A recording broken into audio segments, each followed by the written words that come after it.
지수야, 오빠 사업이 망했어. 빚이 2억이야. 네, 가족이잖아. 딸이 좀 도와줘야지.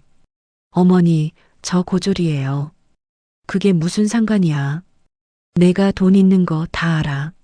저는 아무도 안 도와줬는데 제가 왜요? 지수야, 오빠가 좀 힘들어졌어. 내가 좀 도와줘야 할 것 같다. 29살 박지수 씨는 그 목소리를 듣는 순간 가슴 한켠이 싸늘하게 식어드는 것을 느꼈습니다. 퇴근 후 혼자 먹던 저녁 밥상 위로 스마트폰 화면이 환하게 켜져 있었고 발신자 이름은 엄마였습니다. 평소라면 명절 전날이나 생일 즈음에야 울리던 번호였습니다. 뜬금없이 걸려온 평일 저녁 전화. 지수 씨는 직감적으로 알았습니다. 좋은 이야기가 아닐 것이라는 것을. 얼마요? 지수 씨의 입에서 나온 첫 마디는 그것이었습니다. 안부도 없었고 놀란 기색도 없었습니다. 오랜 세월 이 집안의 방식을 몸으로 배워온 사람만이 낼 수 있는 그런 침착함이었습니다. 2억. 전화기 너머로 흘러나오는 그 숫자는 지수 씨에게 있어 단순한 금액이 아니었습니다. 그것은 지난 20여 년간 쌓아온 상처와 서러움이 한꺼번에 터져나오는 방아쇠 같은 것이었습니다. 2억.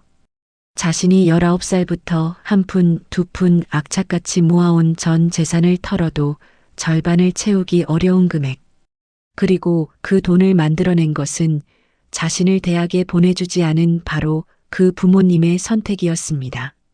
어머니, 저 고졸이에요. 돈 없어요. 수학이 넘어 어머니의 목소리가 뚝 끊겼습니다. 그 침묵은 길지 않았습니다. 잠시 후 들려온 것은 억울함과 분노가 뒤섞인 외침이었습니다. 내가 그러면 오빠가 어떻게 되는 줄 알아?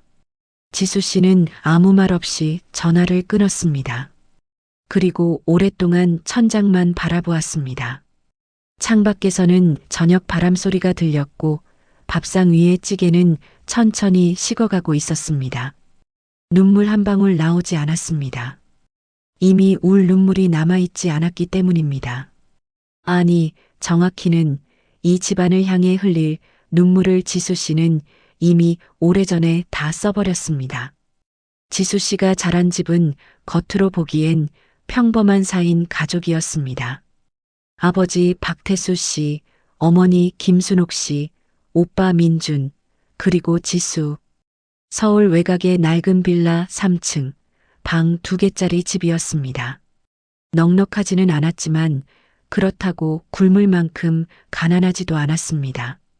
다만 그 집안에는 보이지 않는 서열이 있었습니다.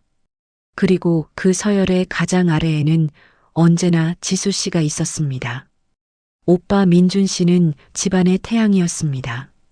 아버지는 퇴근 후 민준 씨 방에 먼저 들렀고 어머니는 민준 씨가 밥을 먹으면 우리 아들 잘 먹네라고 흐뭇하게 바라보았습니다. 반면 지수 씨가 밥을 먹으면 얼른 먹고 설거지해가 돌아왔습니다. 그 차이가 너무 자연스러웠기 때문에 어린 지수 씨는 한동안 그것이 원래 세상의 이치인 줄만 알았습니다. 중학교 시절 민준 씨가 전교 10등 안에 들었을 때 부모님은 온 가족을 이끌고 외식을 나갔습니다. 삼겹살집이었습니다. 고기 냄새가 기름지고 달았습니다. 같은 달 지수 씨가 반에서 1등을 했을 때 어머니는 저녁을 차리다 말고 고개를 돌려 한마디를 건넸습니다. 그래, 잘했네. 그게 전부였습니다. 칭찬도 없었고 고기도 없었습니다. 지수 씨는 그날 자기 방에 들어가 이불을 덮고 오래 누워 있었습니다. 서러웠지만 왜 서러운지 설명할 수 없었습니다. 고등학교 진학 시즌이 되었을 때 그 차이는 더 선명해졌습니다. 민준 씨가 원하는 사립고등학교의 학비는 군말 없이 결제되었습니다. 부모님은 남자는 좋은 학교를 나와야 한다는 말을 입에 달고 살았습니다. 지수 씨는 그 즈음 미술에 관심이 생겼습니다. 수업 시간에 그린 그림을 선생님이 복도에 붙여두었고 담임 선생님이 부모님께 연락해 예체능 특기 고등학교를 권유한 적도 있었습니다. 지수 씨는 처음으로 자신이 무언가를 잘한다는 것을 느꼈습니다. 그러나 어머니의 대답은 단호했습니다. 여자애가 그림 그려서 뭐 먹고 살려고. 그것으로 끝이었습니다. 상담도 없었고 고민도 없었습니다. 지수 씨의 꿈은 그 한 문장으로 접혔고 집에서 버스로 2정거장 거리의 일반 고등학교가 지수 씨의 선택지 전부가 되었습니다. 그리고 그 선택지조차 결국은 지수 씨 것이 아니었습니다. 처음부터 끝까지 부모님이 그어놓은 선 안에서의 삶이었습니다. 그래도 지수 씨는 묵묵히 버텼습니다. 공부도 나름 잘했고 친구들 사이에서도 재밌는 아이로 통했습니다. 언젠가는 인정받을 날이 오겠지 라는 막연한 기대를 품고 살았습니다. 노력하면 달라지겠지. 잘하면 봐주겠지. 그 기대가 지수 씨를 버티게 하는 연료였습니다. 하지만 고등학교 3학년 수능을 불과 넉 달 앞두고 집안에 일이 생겼습니다. 아버지가 갑작스럽게 허리 디스크 수술을 받게 된 것이었습니다. 오랜 육체 노동 끝에 결국 몸이 먼저 망가진 것이었습니다. 수술비에 입원비, 회복 기간 동안의 생활비까지 겹치면서 집안 형편이 급격히 기울었습니다. 대학 등록금을 생각할 여유가 없어진 것이었습니다. 그런데 문제는 그 없어진 여유가 딱 지수 씨만큼이었다는 것이었습니다. 어느 저녁 부모님은 지수 씨를 조용히 안방으로 불렀습니다. 아버지는 허리를 붙잡고 자리에 기댔고 어머니가 대신 말을 꺼냈습니다. 지수야, 내가 좀 일찍 사회에 나가야 할 것 같다. 오빠는 대학을 보내야 하니까. 지수 씨는 그 말을 듣고 아무 말도 하지 않았습니다. 반박하지도 울지도 않았습니다. 그냥 조용히 자기 방으로 돌아와 문을 닫았습니다. 그 문이 닫히는 순간 지수 씨의 대학 진학도 함께 닫혔습니다. 오빠의 4년제 등록금을 위해 딸의 미래는 그렇게 담보로 잡혔습니다. 누구도 미안하다고 하지 않았습니다. 그리고 그게 더 깊은 상처였습니다. 19살에 사회로 내던져진 지수 씨는 처음엔 닥치는 대로 아르바이트를 전전했습니다. 카페 새벽조리, 편의점 야간, 주말 식당 홀 서빙. 하루에 2곳씩 뛰는 날도 있었습니다. 몸이 부서질 것 같았지만 멈출 수가 없었습니다. 월세 20만 원짜리 반지하 고시원에서 시작한 독립이었기 때문입니다. 창문으로 사람들의 발목만 보이는 그 방에서 지수 씨는 매달 수입과 지출을 수첩에 꼼꼼히 적었습니다.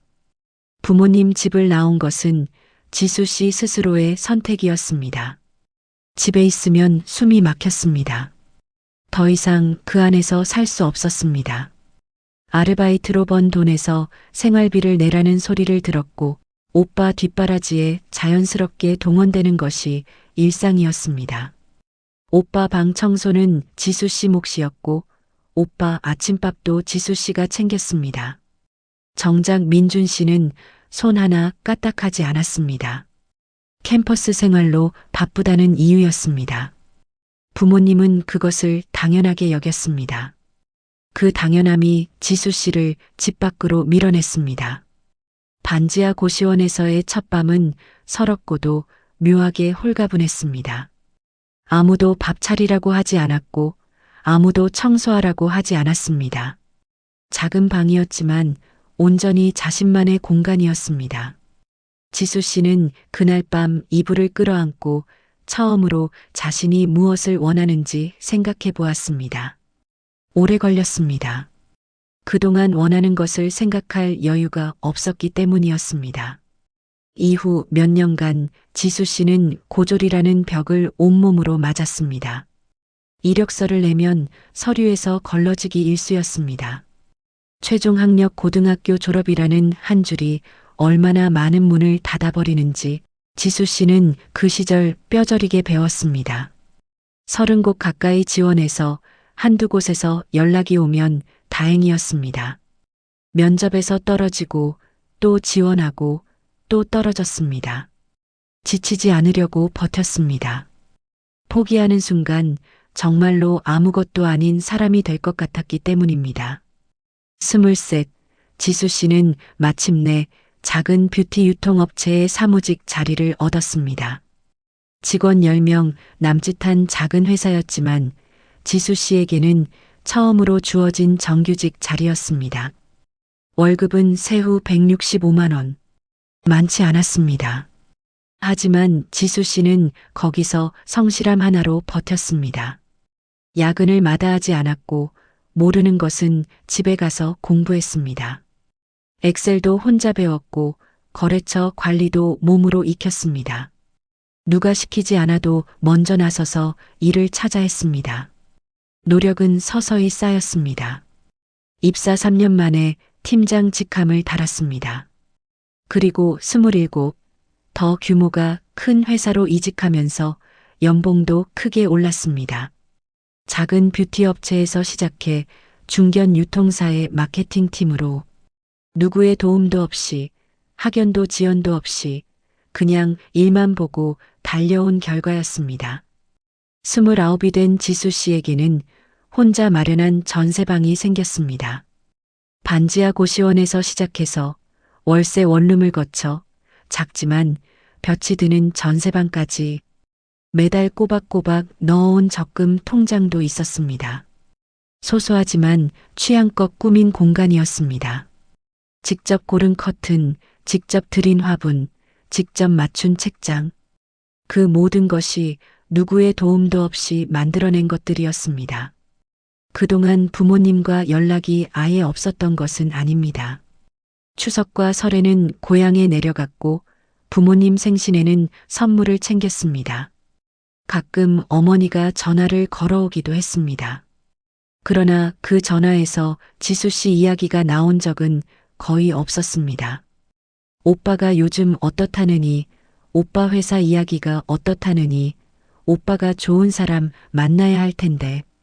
어머니의 전화는 늘 민준 씨 소식으로 채워졌습니다. 지수 씨는 그 이야기들을 들으며 적당히 맞장구를 쳤습니다.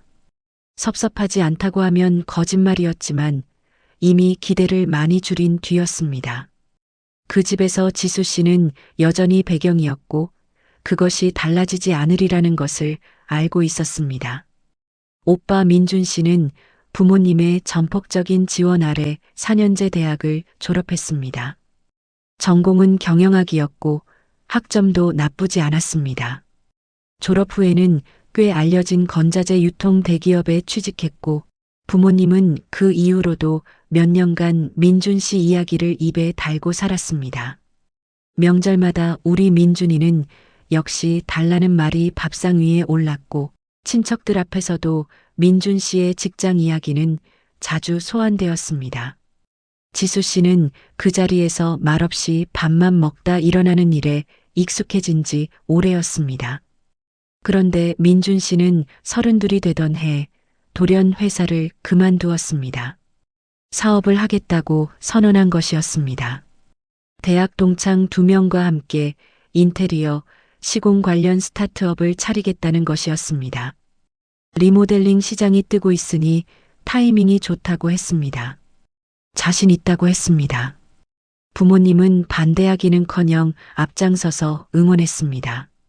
아버지는 노후 자금으로 모아두던 적금을 해지했고 어머니는 개를 탄 돈을 보탰습니다. 합산하면 3천만 원 가까운 금액이었습니다. 우리 아들이 하면 될 거야라는 믿음이 그 결정을 이끌었습니다. 지수 씨에게는 당연히 아무도 물어보지 않았습니다. 처음 1년은 그럭저럭 굴러가는 것처럼 보였습니다. 계약 몇 건이 성사되었고 민준 씨는 명절에 내려와 사업 이야기를 거창하게 늘어놓았습니다.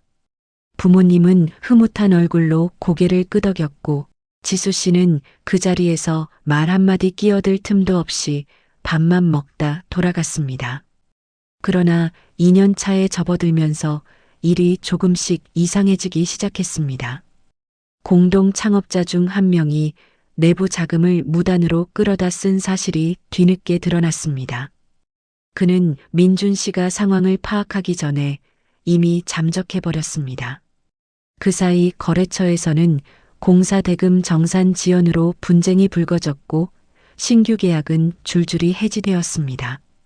설상가상으로 외부 경기마저 꺾이면서 인테리어 업계 전반이 얼어붙기 시작했습니다. 민준 씨는 이 상황을 어떻게든 버텨보려 했습니다. 부족한 운전자금을 메우기 위해 카드 한도를 당겼고 지인들에게 빌렸습니다. 급전이 필요해지자 이름도 생소한 대부업체 문도 두드렸습니다. 돌려막기를 하면 어떻게든 버틸 수 있을 줄 알았습니다. 하지만 그런 방식은 언제나 더 빠르게, 더 크게 무너집니다. 결국 회사는 문을 닫았습니다. 그리고 민준 씨가 개인적으로 끌어안게 된 부채 총액이 드러났습니다. 2억 원이었습니다. 부모님은 그제야 정신이 번쩍 드는 얼굴이었습니다. 노후 자금은 이미 사업 초기에 상당 부분이 사라진 상태였고 남은 것이라고는 30년이 넘은 낡은 빌라 한 채와 얼마 되지 않는 예금이 전부였습니다. 빚 2억은 그 어떤 방법으로도 부모님 혼자 감당할 수 없는 금액이었습니다. 상황이 이 지경이 되자 부모님의 시선이 처음으로 지수 씨에게 향했습니다. 오랫동안 보이지 않는 사람 취급하던 딸을 향해 이제야 고개를 돌린 것이었습니다. 어머니의 전화는 그렇게 어느 평일 저녁에 왔습니다. 처음엔 두런두런 날씨 이야기, 요즘 어떻게 지내냐는 안부 이야기가 이어졌습니다. 어머니가 이런 식으로 운을 뗄 때가 가장 긴장되었습니다. 평소에 이렇게 안부를 묻는 분이 아니었기 때문입니다. 지수 씨는 젓가락을 내려놓고 등을 곧게 폈습니다. 예상대로였습니다. 몇 마디 지나지 않아 어머니는 본론으로 들어갔습니다. 민준이가 사업이 좀 어렵게 됐다고, 빚이 생겼다고, 온 가족이 힘을 합쳐야 할 것 같다고 했습니다. 온 가족이라는 말 안에 지수 씨를 향한 기대가 잔뜩 담겨 있다는 것을 지수 씨는 단번에 알아챘습니다. 얼마요? 짧게 물었습니다. 어머니는 잠시 머뭇거렸습니다. 그리고 말했습니다. 2억. 지수 씨의 손에 들려있던 젓가락이 조용히 내려놓아졌습니다. 주방에는 찌개 끓는 소리만 남았습니다. 2억. 지수 씨는 잠시 그 숫자를 머릿속에서 굴려보았습니다. 자신이 20살부터 지금까지 7년 가까이 악착같이 모아온 돈을 전부 합쳐도 그 절반에 가까스로 닿을까 말까 한 금액이었습니다. 그것도 생활비 한 푼 쓰지 않고 전부 다 모았을 때의 이야기였습니다. 어머니의 말은 계속되었습니다. 딸이니까, 가족이니까 이럴 때 서로 돕는 거 아니냐고 했습니다. 민준이가 나중에 꼭 갚을 거라고도 했습니다. 지금 민준이가 얼마나 힘들어하는지 아느냐고도 했습니다. 오빠가 신용불량자가 되면 평생이 힘들어진다고, 그것이 얼마나 무서운 일인지 아느냐고 했습니다. 지수 씨는 그 말들을 듣는 내내 묘한 감각을 느꼈습니다. 분노인지 허탈함인지 아니면 오래 아물었다고 생각했던 상처가 다시 벌어지는 것인지 알 수가 없었습니다. 오빠가 힘들다고 했습니다. 그래서요, 라는 말이 목구멍까지 차올랐습니다. 저는요, 저는 힘들지 않았던 적이 있었나요? 저는 19에 혼자 나왔는데 그때 한 번이라도 전화해서 힘드냐고 물어본 적 있었나요? 하지만 그 말은 삼켰습니다. 대신 조용하고 또렷하게 이렇게 말했습니다. 어머니, 저 고졸이에요. 번듯한 대학도 못 나왔고 저 혼자 여기까지 왔어요. 아무도 도와준 사람 없었어요. 돈 없어요. 어머니가 목소리를 높이기 시작했습니다. 그래도 가족 아니냐고, 내가 여유가 있으면서 왜 안 돕느냐고, 오빠가 너한테 뭘 잘못했냐고 쏟아냈습니다. 지수 씨는 그 말들이 귀를 지나가도록 내버려 두었습니다. 그리고 조용히 전화를 끊었습니다. 그날 밤 지수 씨는 밥을 다시 데워 먹었습니다. 식어버린 찌개를 냄비에 올려놓고 불을 켜면서 이상하게도 울고 싶다는 생각이 들지 않았습니다. 그냥 다 알고 있었기 때문이었습니다. 언젠가 이런 날이 올 것 같았습니다. 그리고 지금이 그날이라는 것도 알았습니다. 창밖을 한참 바라보다가 지수 씨는 마음속으로 조용히 결심했습니다. 이제는 내가 나를 지켜야 한다. 지수 씨가 전화를 끄는 것으로 끝날 일이 아니었습니다. 오히려 그것은 시작이었습니다. 다음 날 저녁, 이번엔 아버지에게서 전화가 왔습니다. 아버지는 평소와 달리 낮고 진중한 목소리였습니다. 거두절미하지 않았습니다. 지수야, 아버지 부탁이다. 그 말 한마디를 꺼내는데 시간이 걸렸습니다. 아버지가 이렇게 먼저 부탁이라는 말을 꺼낸 것이 살면서 처음이었기에 지수 씨는 잠깐 가슴이 흔들렸습니다. 저도 모르게 목이 잠깐 조여들었습니다. 하지만 이어진 말은 결국 같은 내용이었습니다. 오빠를 살려야 한다고, 내가 도와야 한다고, 가족이 이럴 때 하나가 되어야 한다고 했습니다. 지수 씨는 잠시 침묵 끝에 말했습니다. 아버지, 제가 대학 못 간 게 누구 때문인지 아시잖아요. 아버지는 잠시 말을 잃었습니다. 그리고는 목소리를 약간 높이며 그때 그 이야기는 왜 꺼내냐고 했습니다. 지수 씨는 그 이후 말을 이어가지 않았습니다. 전화가 끊겼습니다. 이틀 후엔 오빠 민준 씨에게서도 연락이 왔습니다. 카카오톡 메시지였습니다. 지수야, 미안해. 내가 잘못했어. 너한테 이런 부탁하기가 정말 싫은데. 나 진짜 너무 힘들어. 형식적인 사과와 자기 연민이 뒤섞인 문장들이었습니다. 지수 씨는 그 메시지를 몇 번 다시 읽었습니다. 함께 살면서 단 한 번도 설거지를 해준 적 없었던 사람, 지수 씨의 대학 포기를 당연하게 여기며 4년 내내 캠퍼스를 다녔던 사람, 명절마다 부모님의 사랑을 독차지하던 그 사람이 이제야 미안하다는 말을 하고 있었습니다. 돈이 필요해서 지수 씨는 메시지에 답장을 보내지 않았습니다. 일주일이 지났을 즈음 부모님이 직접 올라왔습니다. 사전 연락도 없이 지수 씨의 집 앞배를 눌렀습니다. 인터폰 화면에 잡힌 두 사람의 얼굴을 보며 지수 씨는 잠시 눈을 감았다가 문을 열었습니다. 어머니는 들어서자마자 집안을 한 바퀴 둘러보았습니다. 작지만 단정하게 정돈된 방, 깔끔한 부엌, 창가에 늘어선 식물들. 어머니는 별말 없이 소파에 앉더니 한마디를 내뱉었습니다. 그래도 이 정도면 잘 사네. 딸이 7년 동안 혼자 일구어온 삶을 바라보는 시선으로서는 너무 가벼운 말이었습니다. 식탁에 마주 앉아 대화가 시작되었습니다. 아버지는 오빠가 신용불량자가 되면 앞으로 평생 직장도 못 구하고 아무것도 못한다고 했습니다. 어머니는 가족이 이럴 때 안 도우면 언제 돕느냐며 눈물을 보였습니다. 지수 씨를 위해 흘린 눈물을 단 한 번도 본 적 없는 어머니가 오빠를 위해 눈물을 흘리고 있었습니다. 지수 씨는 그 눈물을 보면서 이상하게도 아무 감정이 일지 않았습니다. 지수 씨는 차를 우렸습니다. 2잔을 내오고 자리에 조용히 앉았습니다. 그리고 말했습니다. 어머니, 저한테 대학 못 가게 하셨을 때 그때 한마디라도 미안하다고 하셨으면 오늘 이 대화가 달랐을 거예요. 부모님이 잠시 침묵했습니다. 아버지는 시선을 바닥으로 내렸고 어머니는 잠시 뭔가를 생각하는 듯 했습니다. 그러다 어머니가 말했습니다. 그게 지금 이 상황이랑 무슨 상관이야. 지수 씨는 더 이상 말을 잇지 않았습니다. 그 한 문장으로 충분했습니다. 이 사람들은 달라지지 않았습니다. 그리고 아마 달라지지 않을 것입니다. 부모님은 그날 빈손으로 돌아갔습니다.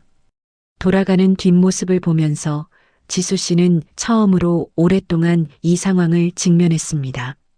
불쌍한 마음이 없었다면 거짓말입니다. 그러나 그 불쌍함이 자신을 다시 희생하게 만들도록 내버려 두지는 않았습니다. 부모님이 돌아간 후 지수 씨는 사흘 동안 아무 연락도 받지 않았습니다. 그리고 나흘째 되는 날 밤 지수 씨는 한 가지 결심을 했습니다. 더 이상 속으로만 사귀지 않겠다는 것이었습니다. 지수 씨는 가족 단체 채팅방에 조용히 글을 써내려갔습니다. 길지 않았습니다. 화내거나 원망하는 내용이 아니었습니다. 그냥 사실만을 담았습니다.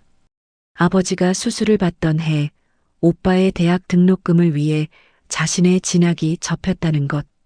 그것이 당연한 일처럼 결정되었고 미안하다는 말 한마디도 없었다는 것. 19살부터 혼자 사회에 나와 고시원부터 시작해서 지금의 전세방까지 만들어 왔다는 것. 그 7년 동안 단 한 번도 부모님이 지수 씨의 월세가 걱정되느냐고 밥은 먹고 다니느냐고 물어본 적이 없었다는 것. 명절마다 오빠 이야기만 가득했던 밥상. 오빠 청소, 오빠 아침밥, 오빠 심부름.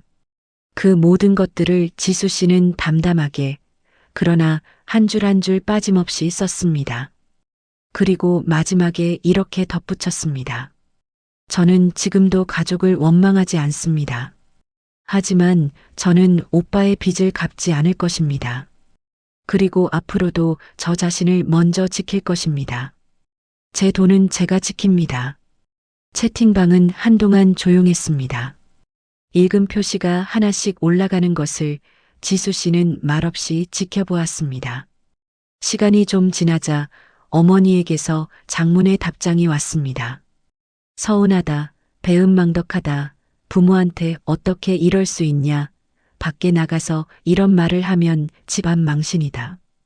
분노와 억울함이 뒤섞인 내용이었습니다. 아버지는 아무 말이 없었습니다. 민준 씨도 아무 말이 없었습니다. 그런데 예상치 못한 곳에서 연락이 왔습니다. 지수 씨의 고모, 아버지의 여동생이었습니다. 고모는 짧게 메시지를 보내왔습니다. 지수야, 나 그 글 다 읽었어. 나는 내 편이야. 사실 너희 부모님이 그동안 너한테 정말 불공평하게 했다는 거 보면서도 말을 못했어. 미안해. 지수 씨는 그 메시지를 읽고 한동안 핸드폰을 내려놓지 못했습니다. 고모. 명절에 가끔 마주치는 그 고모가 지수 씨의 긴 글을 읽고 이 메시지를 보내왔습니다. 살면서 처음으로 가족 중 누군가가 지수 씨 편에서 미안하다는 말을 건넨 것이었습니다. 그 순간 지수 씨의 눈에서 눈물이 났습니다. 그것은 억울함의 눈물도 분노의 눈물도 아니었습니다.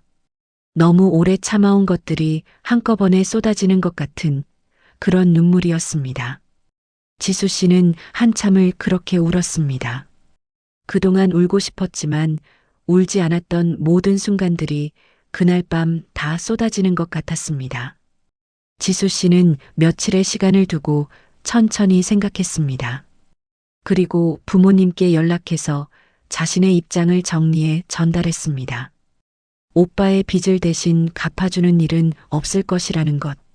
그것은 처음부터 끝까지 변하지 않는 결론이었습니다. 지수 씨가 그 돈을 내어줄 이유는 하나도 없었습니다.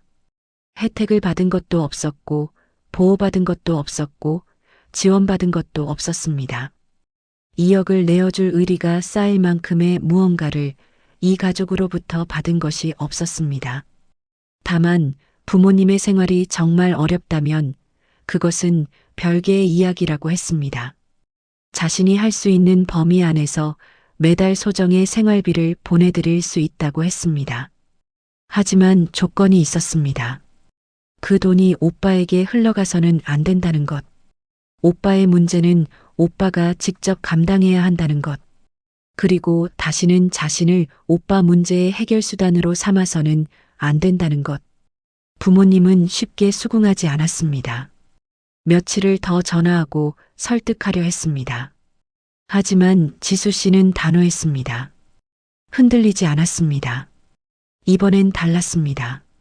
예전에 지수 씨라면 죄책감 때문에라도 흔들렸을 것입니다. 하지만 이제는 달랐습니다. 죄책감을 느낄 이유가 없다는 것을 알았기 때문입니다. 결국 민준 씨는 법률 상담을 받기 시작했습니다. 변제 능력이 없는 상태에서의 개인 파산 및 면책 신청을 검토하게 된 것이었습니다. 한때 부모님의 희망이었고 가족의 자랑이었던 아들이 이제는 법원 서류를 들고 다니는 처지가 되었습니다. 부모님이 아들에게 쏟아부은 시간과 돈과 사랑의 결말이 그것이었습니다. 지수 씨는 이 과정을 멀리서 지켜보았습니다.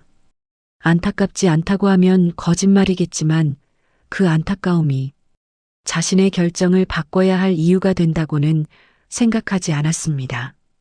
이것은 민준 씨와 부모님이 스스로 만들어 온 결과였습니다. 그 결과를 지수 씨가 대신 짊어질 수는 없었습니다. 그리고 그 선택을 한 자신을 지수 씨는 처음으로 미워하지 않았습니다. 그의 가을이 끝나갈 무렵 지수 씨에게 반가운 소식이 들어왔습니다. 몇 달째 준비해온 이직이 마침내 결실을 맺은 것이었습니다. 이전 회사보다 규모도 크고 연봉도 훨씬 높은 자리였습니다. 마케팅 분야에서 쌓아온 7년 경력이 고졸이라는 학력의 벽을 이번엔 완전히 넘어버린 것이었습니다. 합격 통보를 받은 날 밤 지수 씨는 혼자 작은 케이크를 사왔습니다. 초를 꽂고 불을 붙였습니다. 아무도 없는 방에서 혼자 불어 끄는 촛불이었지만 지수 씨는 그 순간이 이상하게 충분하고 따뜻하게 느껴졌습니다. 29, 고졸, 혼자. 그 세 가지 조건 안에서 이만큼 왔다는 것이 그제야 실감났습니다. 새 회사 첫 출근 날 아침, 지수 씨는 거울 앞에 오래 서 있었습니다. 자신의 얼굴을 들여다보면서 19살 그 아이가 생각났습니다. 반지하 고시원에서 수첩에 수입과 지출을 적던 그 아이. 서류에서 번번이 걸러지던 그 아이. 명절마다 밥만 먹다 오는 그 아이. 그 아이가 지금 여기까지 왔습니다. 지수 씨는 거울 속의 자신에게 조용히 말했습니다. 잘했다고. 부모님과의 관계는 완전히 회복되지 않았습니다.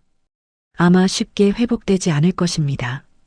어머니는 여전히 가끔 전화를 했고 그 전화에서 오빠 이야기가 빠진 적은 없었습니다. 하지만 지수 씨는 이제 그 전화를 들으며 더 이상 상처받지 않았습니다. 기대하지 않으면 실망도 없다는 것을 오래전부터 알고 있었지만 이제는 그것을 진심으로 받아들일 수 있었습니다. 매달 소정의 생활비는 약속대로 부모님 계좌로 이체했습니다. 죄책감 때문이 아니었습니다. 그것이 지수 씨가 스스로 정한 선이었고 그 선 안에서 할 수 있는 것을 하는 것이 지수 씨의 방식이었습니다. 그 이상을 강요받을 수는 없었지만 그 이하가 되고 싶지도 않았습니다. 인간으로서의 최소한 그것은 지켰습니다. 고모와는 오히려 더 자주 연락하게 되었습니다. 한 달에 한 번쯤 카페에서 마주 앉아 이런저런 이야기를 나누었습니다. 고모는 지수 씨가 어릴 때부터 뭔가 불공평하다는 것을 느끼고 있었다고 했습니다. 그때 더 말을 꺼냈어야 했는데 못해서 미안하다고 했습니다. 지수 씨는 괜찮다고 했습니다. 그리고 그 말이 진심이었습니다. 봄이 오면 지수 씨는 이사를 갈 생각이었습니다. 지금보다 조금 더 넓고 밝은 집, 창문이 크고 볕이 잘 드는 곳, 자신이 번 돈으로 자신이 고른 공간, 혼자이지만 외롭지 않은 집. 그것이 지수 씨가 이 겨울을 버티며 그려온 다음 계절이었습니다. 어느 오후 지수 씨는 창가에 앉아 식물에 물을 주었습니다.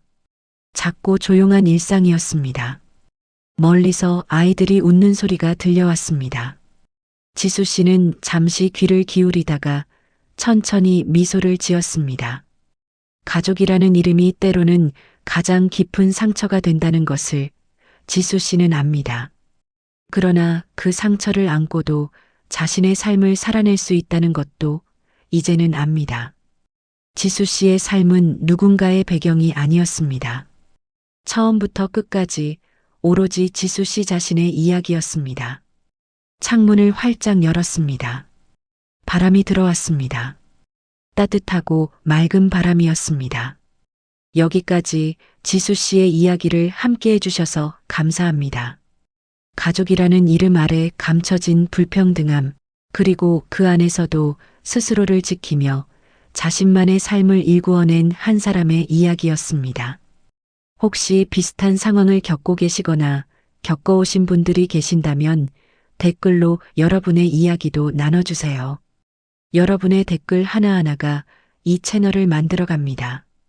이런 이야기가 더 필요하신 분들께 닿을 수 있도록 구독과 좋아요, 그리고 알림벨까지 눌러주신다면 정말 큰 힘이 됩니다. 다음 영상에서 또 찾아뵙겠습니다.